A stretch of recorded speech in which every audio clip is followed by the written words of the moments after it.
This is the Scorecard, where you score the latest sports news and in-depth views. I'm Anton Roxas. On the Scorecard tonight, Filipinas opened Dubai camp with a statement win over the UAE. Emotional reunion follows 4-1 rout. Here's a UAAP shocker. Adamson upsets NU to shake up the Final Four race. Cignal HD reigns supreme over Cross to claim the Open Conference title. Max Verstappen continues dominance with fourth straight Japanese Grand Prix victory. In the NBA, Luka Doncic pours in 30 as the Lakers sink the Thunder with 22 triplets.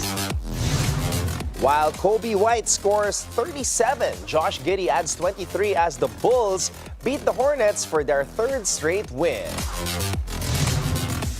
And learn how the Smoky Mountain baseball project is helping fuel future champions on the diamond. All the headlines and more on the Scorecard tonight, the 7th of April. Now here's our roundup. The Philippine women's national football team kicked off their training camp in style, blitzing the United Arab Emirates with a 4-1 victory in an international friendly game. Striker Chandler McDaniel led the way with a first-half brace, finding the back of the net in the 19th and 33rd minutes to put the Filipinas in full control early. Team captain Hallie Long opened the scoring with an 8th-minute header, while midfielder Meryl Serrano added another in the 31st minute to complete a dominant 4-goal first half at the UAE FA HQ in Al Kawanij. The hosts managed a consolation goal after the break, but the Filipinas maintained their grip on the match, controlling possession and showing fluidity in their attack. Rookies Paige Maxwigan and Aliana Wiebel earned their first international caps, signaling a new generation of talent breaking into the squad. Adding a sentimental touch to the night, several Filipinas veterans shared a touching reunion with post-match with former teammates from the 2010s, highlighting the deep roots and family-like bond within the national team program.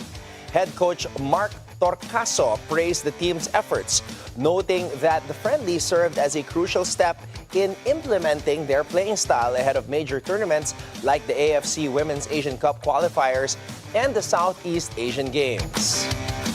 With one win in the books and plenty of momentum on their side, the Filipinas are looking to build even stronger chemistry as they prepare for their next friendly match in Dubai.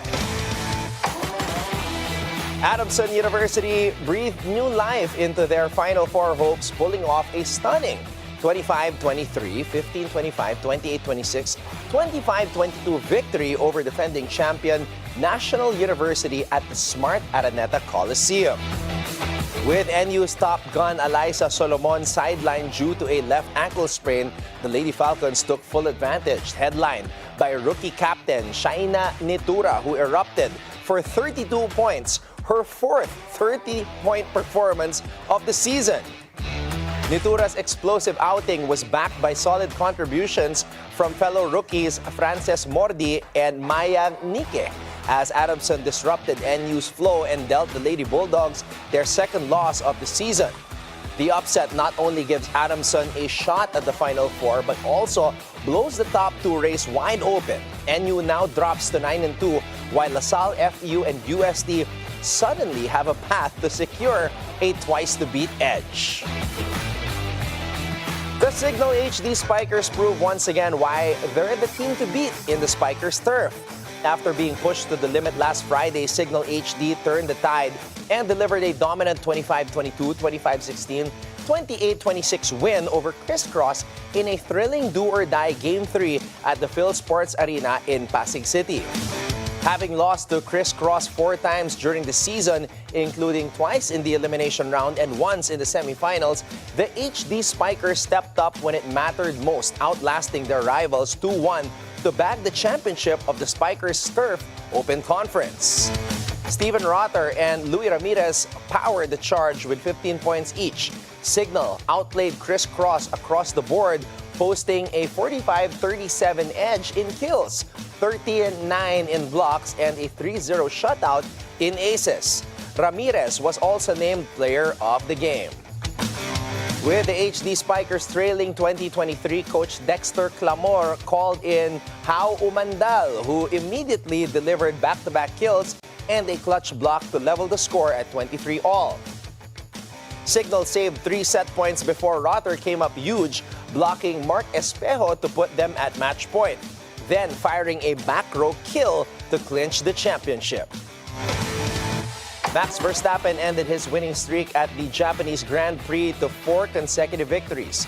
The Dutchman came out on top in a calm and controlled performance, outrunning McLaren's Lando Norris and Oscar Piastri to secure a close victory by just over a second. The win is a major confidence boost for the Red Bull team after struggling with car balance. It shows that when everything comes together, the RB21 is still a racing beast in Verstappen's hands. In the NBA, Luka Doncic led the Los Angeles Lakers to a 126-99 win over the Oklahoma City Thunder, dropping 30 points and sparking a record-breaking performance from beyond the arc. The Lakers took control early, hitting 15 three-pointers in the first half, a franchise record, to lead 78-56 at the break.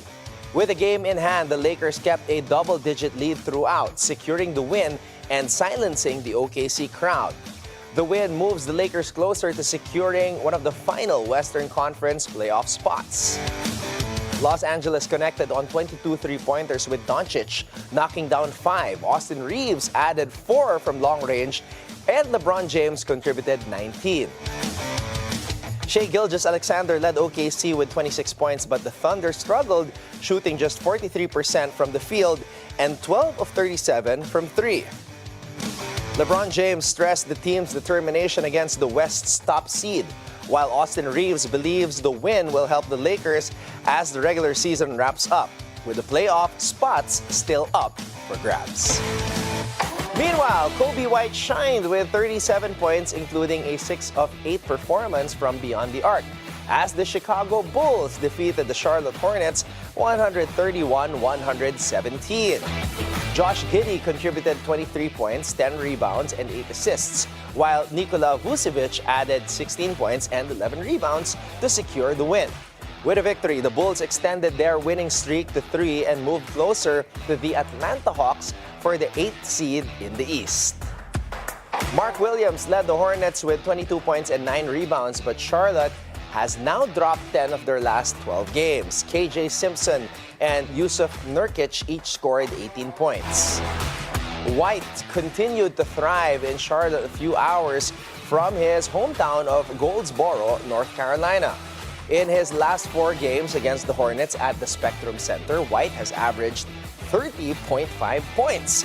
He finished 12 of 16 from the field, also contributing 5 assists. The Bulls shot 52.3% from the field as a team in the win.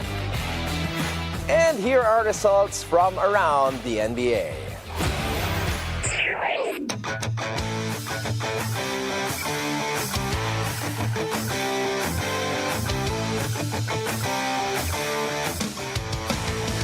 Now here's your daily dose of sports lingo.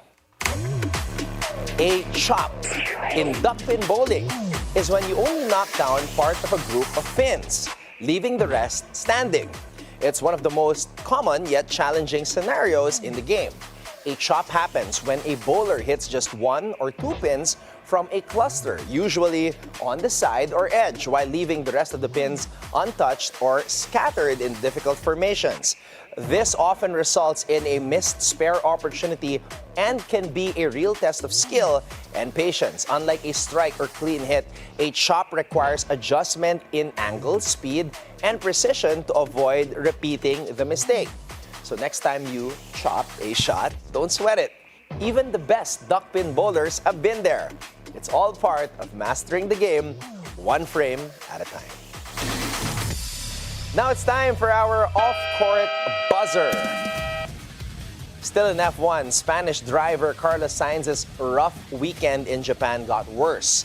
Sainz has been slapped with a 20,000 euro fine, 10,000 of which is suspended for 12 months after arriving late for the national anthem ahead of the Japanese Grand Prix.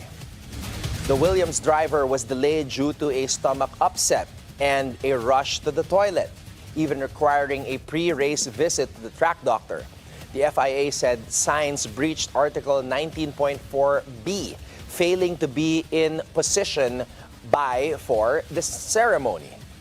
A doctor confirmed Sainz's condition and administered medication, which prompted the stewards to reduce the standard 60,000 euro penalty. Despite the circumstances, the FIA reiterated the importance of being present for national anthems as a matter of respect and protocol. And that may just go down as probably one of the costliest trips to the toilet in sports. And that's our roundup for tonight, the 7th of April. Up next, learn how the Smoky Mountain Baseball project is helping fuel future champions. So watch out for that when we return right here on The Scorecard.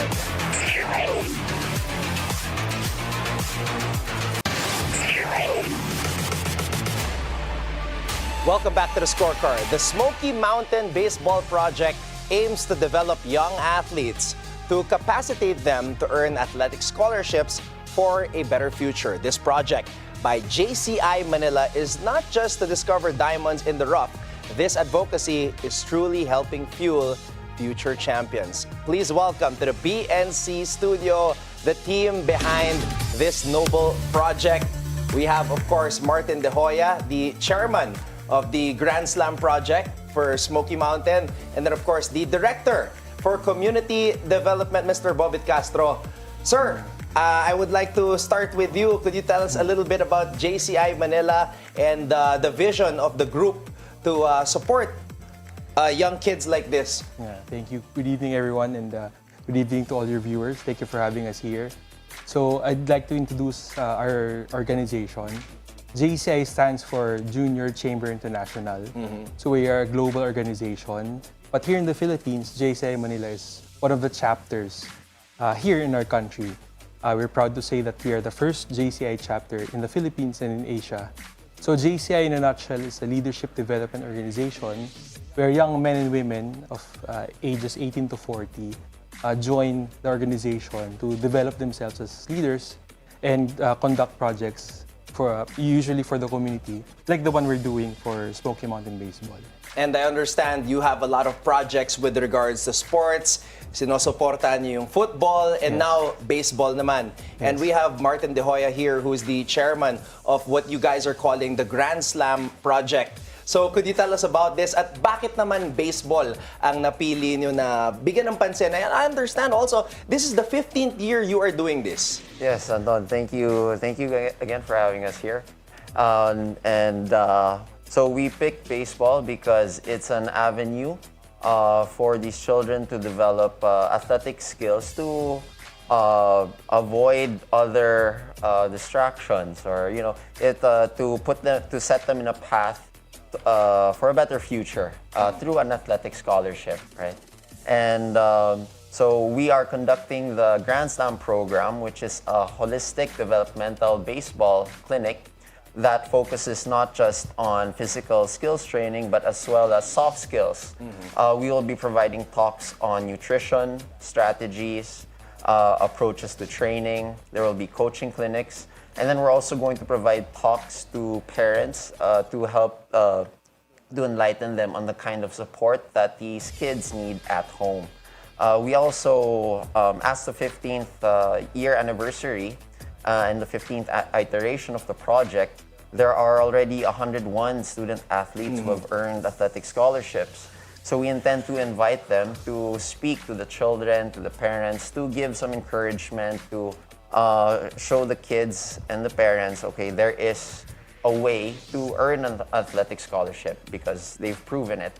And then, of course, on top of these soft skills and these lectures, we also plan on giving athletic gear, athletic equipment support, as well as future tournament cost support. Ang galing. And also, you have some committee members in the back. We have Dan Reyes and Carlo. You nabanggit ni Martin yung more than 100 scholars na nag-benefit dito. And these are scholars na nakapag-aral at nakapaglaro para sa mga prestigious schools like Ateneo and UP, LaSalle, just to name a few.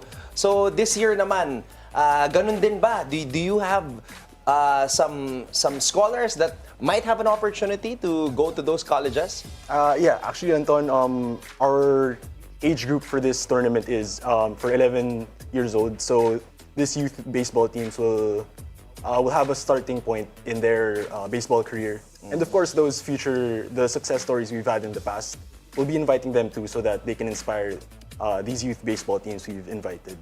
Kasi minsan yung undervalued yung sport ng baseball. So for some of these baseball teams, they only get to compete once, maybe twice if they're lucky. So by giving them this opportunity to have a clinic and compete, they'll have like more traction in building that career in the future. And so it's not just like you gather the kids tapos maglaro sila. You're also giving them talks, training, and equipment as well. Carlo, anything more that you would like to add? Just want to share to you the implementation dates. Okay. Yeah. So we'll be taking up the whole of June, weekends of June. So the first 2 weeks would be the clinics, the talks and everything. And for the third and fourth week, we'll be having the tournament. No? So after yan, may tournament tayo for everyone doon. So yung winner is mapipili ba natin, Martin, for meron ba tayong special competition for the winner? Well, of course, we're going to award all of them with future tournament cost support to enable them to afford to join more competitions. And that's really the only way athletes develop, through competing, right? And some of these beneficiaries, they don't have the budget to compete frequently. So at least if the more exposure that they have to better teams, more competition, the better they'll get. Bobit, Martin sent me the art card, the poster of this whole event. And I think we're going to see it later on. Nakalagay dun sa baba ng poster yung mga pangalan ng mga teams. Ayan. Caloocan Cardinals, Canlubang Barons, social na mga pangalan, no? Poblacion Hawks, Taguig Royals, okay? And then, syempre, yung Smoky Mountain baseball team. So, yung opportunity lang na these kids from Smoky Mountain play against these other teams, gaano kalaking bagay yon for their development? Well, allow me to answer that. No? It's really important that we give these teams opportunities to showcase their talents, as well as beyond, of course, the sport. We encourage them to stay in school and, of course, live a healthy and an active lifestyle. And for some of these students, it's their opportunity to have better futures, to get scouted, to get, of course, to showcase again, of course, their talents. And this is what our objective really is with JCI Manila.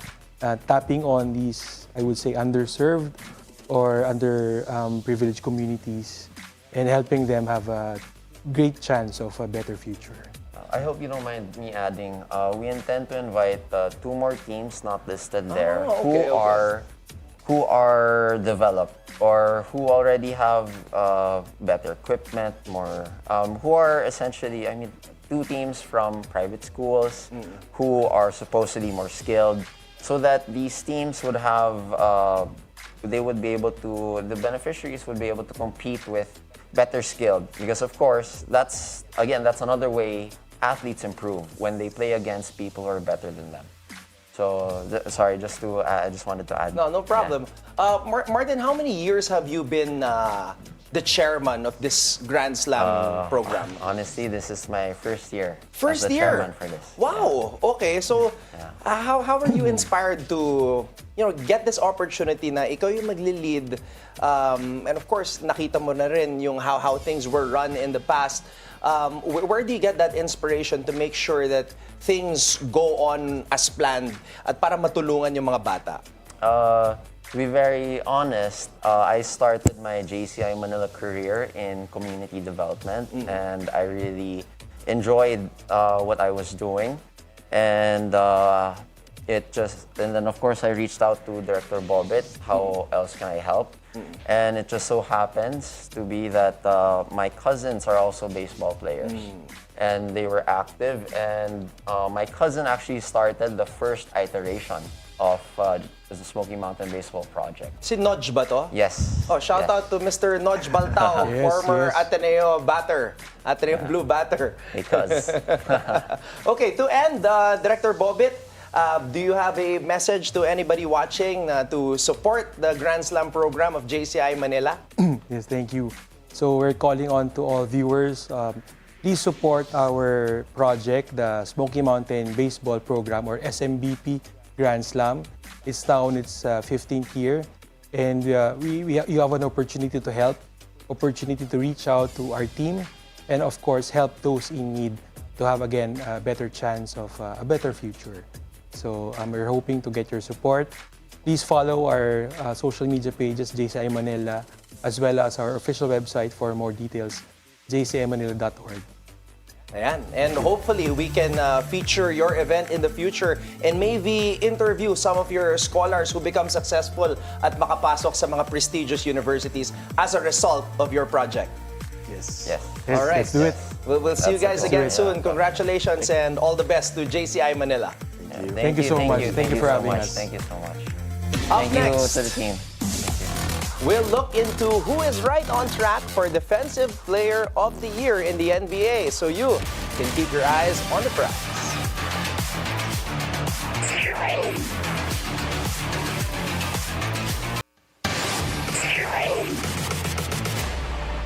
Welcome back to the Scorecard. It's time to keep your eyes on the prize.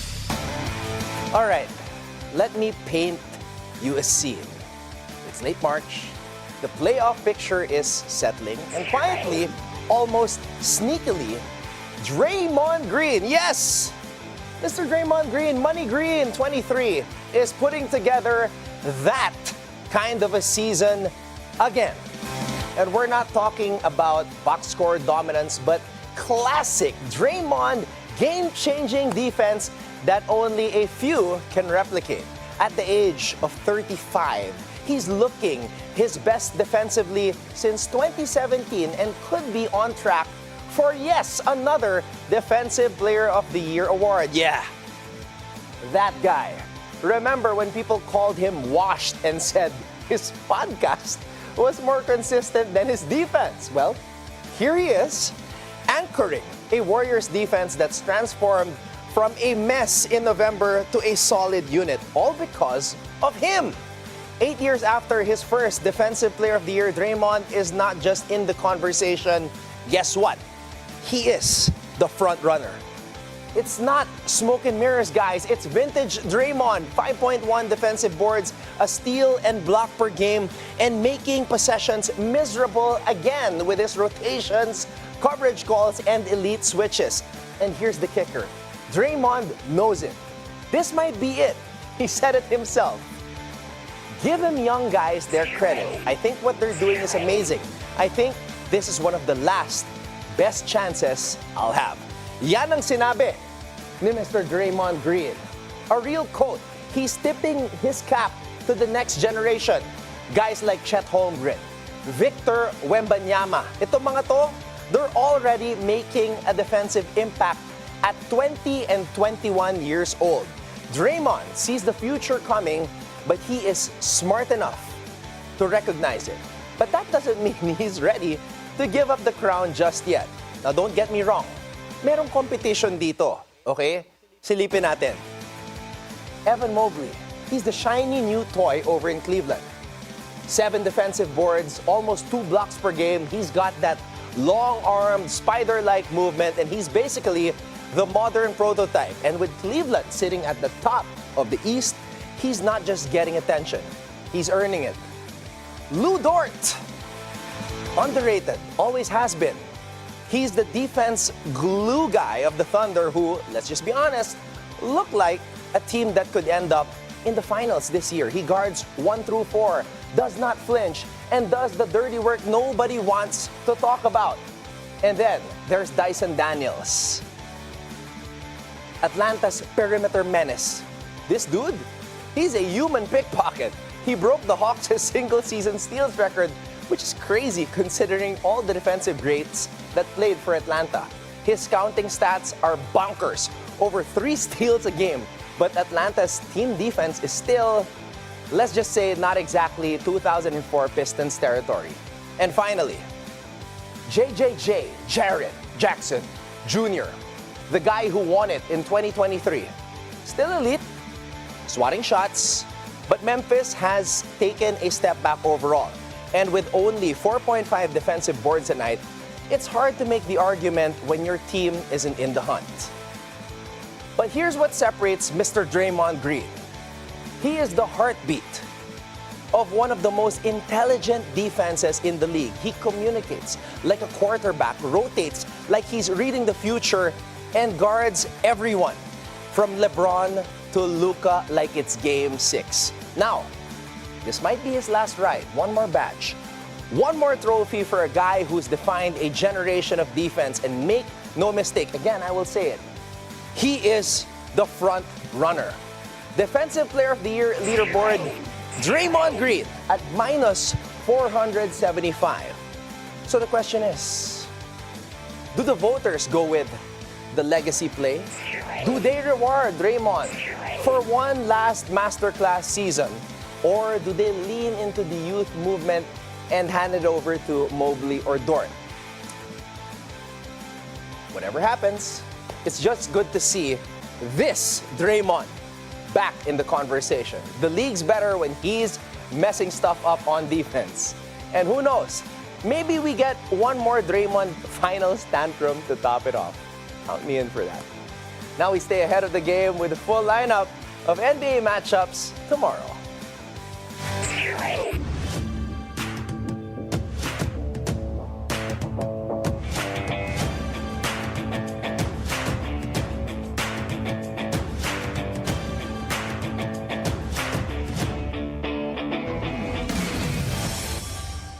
And that wraps up tonight's preview, so you can keep your eyes on the prize. Before we go, think on this. From French Olympic swimmer, best known for winning gold in the 50-meter freestyle at the 2012 London Olympics, Florent Manodou once said, "It's not about being the best, it's about being better than you were yesterday." And with that, thank you for joining us tonight. We'll see you again tomorrow on the Scorecard, where sports is our business and business is our sport, right here on the Bilyonaryo News Channel. This has been Anton Roxas. Have a blessed evening, everybody. Good night.